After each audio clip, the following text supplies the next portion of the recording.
I just said, like, Cleo's gone. What happened from there?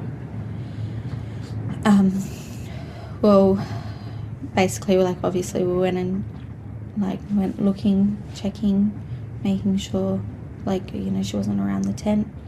And then we got in the car, like, you know, driving around everywhere we could. We grew up here. Hello and welcome to True Crime Rocket Science, the most authentic voice in true crime.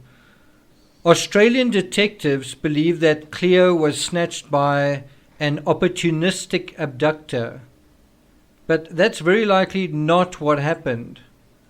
And I will put a link to the article that makes the case that it is an opportunistic abductor based on quotes from certain law enforcement officers or folks.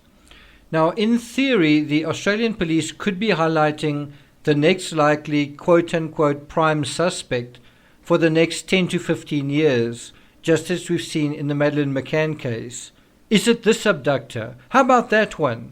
And that's the road you go down when you're fixated on phantom abductors. Now, someone I know who is in Australia says everyone believes that that is what happened. The media, the police, and the public. Now, where do you think that this confidence comes from?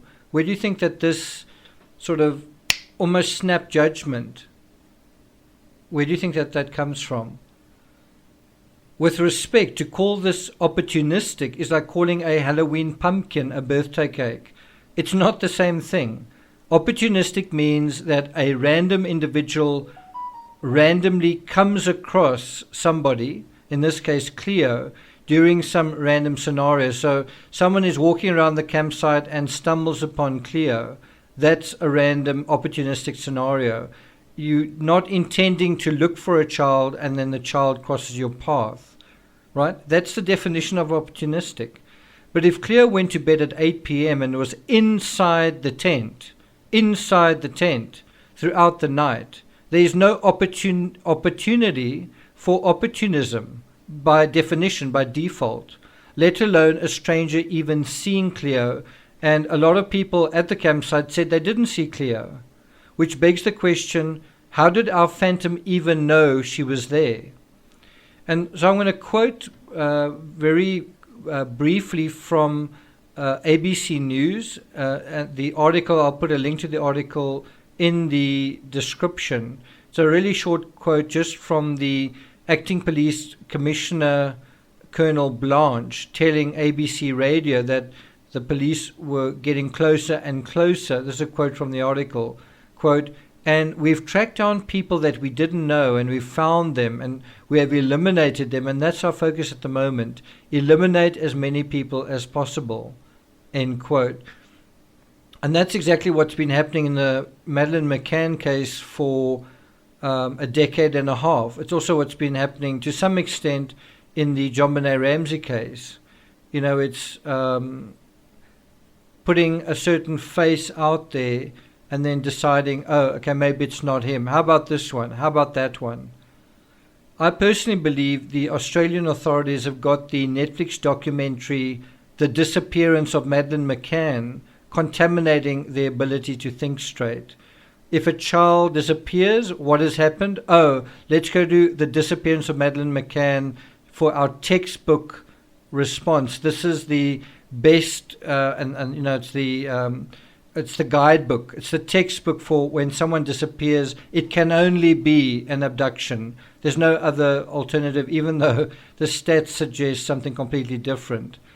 To return to the article, quote, police have also been searching the dark web for signs of the 4-year-old who vanished from her family's tent at the Blowholes campsite about 80 kilometers north of Carnarvon in the early hours of October 16, end quote. That's the other thing to point out. When did this so-called abduction supposedly take place?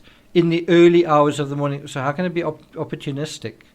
How can you opportunistically come across someone? And 4-year-old children don't tend to walk around. They don't tend to be ambulant at 4 o'clock in the morning or 3 o'clock in the morning or 2 o'clock in the morning. In the middle of the night, small children tend to be close to their parents. So if you want to try and sort of get between the parents and the child, the worst time to do that is at night when they are in their beds close to their parents. And so how is this opportunistic? So I do want to be quite clear that this channel disagrees with the popular assessment that appears to be held by both law enforcement and the media. And I'm not saying that it is something else. I'm just saying to be so absolutely certain it's one thing without evidence is just as bad. What do you guys think? If you've got any questions on the Cleo Smith case, I will be doing a live tomorrow at around about 4 p.m. Eastern Standard Time. I'm not quite sure what time that is in Australia, but you can Google 4 p.m. Eastern Standard Time, and if you've got any questions, I'll be happy to take them.